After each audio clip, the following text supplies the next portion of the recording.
chcą jechać do RPA. Pani Zuzanna Waliszewska i pan Adrian Ptaszyński. Dzień dobry. Dzień dobry. Pewnie by wszyscy się zastanawiali, po co wam ten wyjazd do RPA, czy to po prostu tak, że znowu ci studenci sobie wymyślili wyprawę, świat chcą zwiedzać. Jak to wygląda?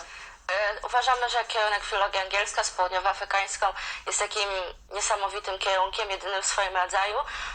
Poznań jest jedynym miejscem w Polsce, gdzie można studiować ten kierunek, gdzie można nauczyć się tego języka i jest to takie przeżycie, że nie możemy jakby potwierdzić naszej wiedzy, naszych doświadczeń, jakie zdobyliśmy poprzez naukę nigdzie indziej, jak tylko właśnie tam w RPA.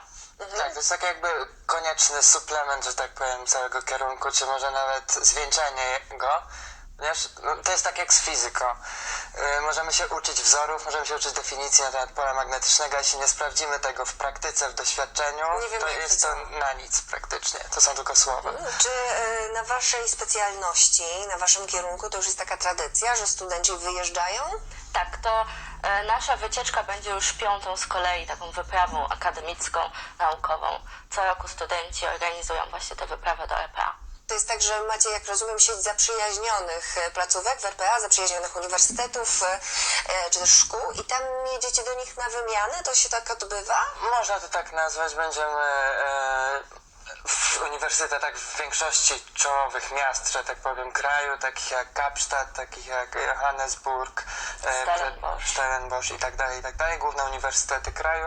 Tam będziemy brać udział w wykładach, będziemy także mówić o nas, o Polsce, a z drugiej strony będziemy brać udział w projektach językowych języka Afrikaans, którego się uczymy w ramach filologii południowoafrykańskiej. Jaka grupa wyjeżdża? Jak liczna grupa studentów? Wyjeżdża nas 5 osób plus nasz wykładowca, profesor Stefanus Olivier. I to jest tak, że na waszej specjalności rzeczywiście tylko 5 osób, czy to są wybrani jakoś, czy też ci, którzy się zgłosili? Jak to wygląda? W tym momencie jest to 7 osób na całej specjalności, z czego jedzie 5. Tak się zastanawiałam, bo to jest rzeczywiście kierunek dosyć specyficzny, prawda? Trzeba Tak. to lubić i trzeba ze świadomością wejść w te studia. Czego wy się uczycie? Oprócz oczywiście tych filologii angielskiej spraw. Tak, to oprócz tego mamy cały komponent studiów południowoafrykańskich.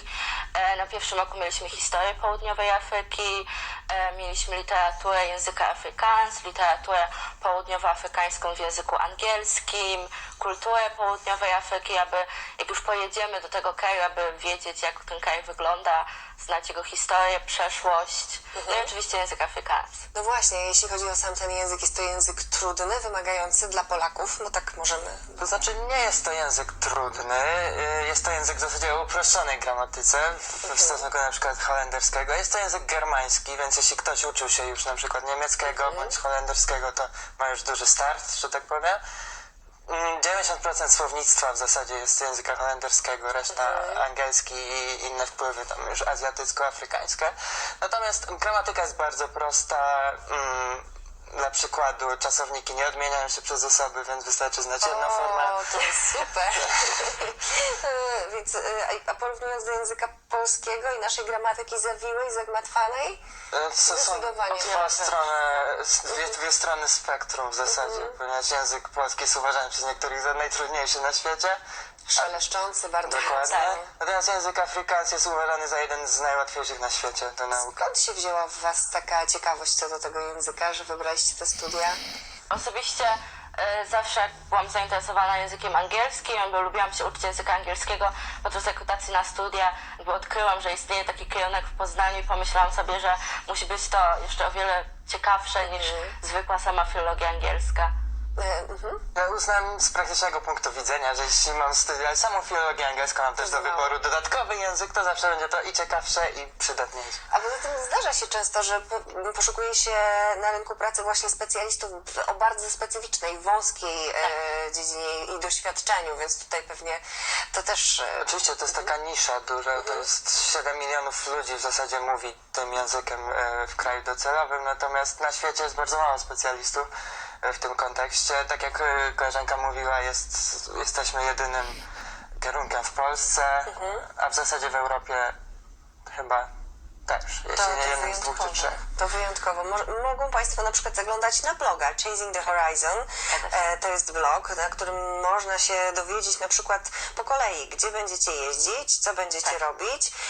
To już tak bardzo mocno w szczegółach zaplanowana jest Wasz wyjazd. Tak, my jednak, jeżeli chcemy, chcemy też od osób jakieś, jeżeli chcą nam pomóc jakoś w organizowaniu tej wyprawy, to jednak wiadomo, że każdy chciałby wiedzieć, co tam będziemy robić, żeby byli świadomi tego, że nie jedziemy tam po prostu odpoczywać i wylegiwać się na plaży, ale jednak też będą wiele wizyt w ambasadzie polskiej. Będziemy też odwiedzać szkoły podstawowe, gimnazje, żeby też tam dzieciom opowiadać o naszym kraju, kulturze. Czyli pracowity trochę ten wyjazd, można by powiedzieć. Też. Tak, mam nadzieję, że znajdzie się trochę czasu na jakieś relaksowały Na to zwiedzanie. leżenie na plaży. Oczywiście, ale głównie będziemy naprawdę zalatani i grafik jest naprawdę napięty. Codziennie praktycznie mamy gdzieś wizytę, gdzieś spotkanie, gdzieś wykład i tak dalej. Kiedy jedziecie i ile tam spędzicie? Tego jeszcze nie powiedzieliśmy. 28 stycznia wylatujemy z Warszawy i lądujemy w Warszawie z powrotem 23 lutego. Czyli miesiąc, Tak, praktycznie miesiąc.